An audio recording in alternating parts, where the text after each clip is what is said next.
Hello everyone, this is the last video in the saga over the cylinder head of the 1969 MGB GT.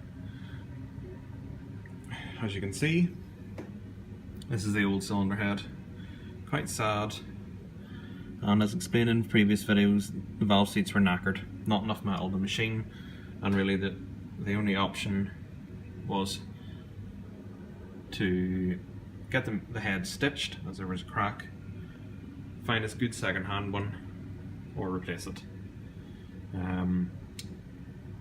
Getting it stitched proved to be very expensive. Getting a good second hand one was going to be difficult because really you're never too sure what you're buying. So I opted for a brand new one, and this is it here. This is an Ivor Searle unit, which I bought from Midland Classic and Sport Cars. As you can see, lovely new valves all lapped in, nice flat head, springs and all are fitted. Excuse the lighting in the video. The all important engine check sticker, which caused a bit of debate on the Facebook page, but overall everyone was very helpful. And I have painted it to match the engine, which you will see in an upcoming video. Yes, I know it's the wrong colour for the MG, but it's what I had to hand, and I think it's a real nice job. So there you go. Brand new cylinder head for an MGB. Really pleased with it. Can't wait to see it working.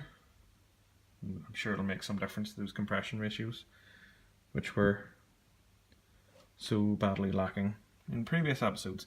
One important detail to note, if I can get a bit of light in here. That's not going to show very well. This is the inline oil feed. There are two different cylinder heads, one with an offset oil feed. This is the inline oil feed, and it was important to get that right. This is an 18GB engine. But anyway, that's one for the geeks. There you go, nice new cylinder head. And in the drawer here, a grotty old cylinder head, which will be scrapped unless someone wants it to work on. As always, thanks for your comments, compliments, likes. Can I ask you to please subscribe to the channel? We recently broke 200 subscribers. The more subscribers I have, the more I'm able to make these videos. Appreciate all your input. Thank you.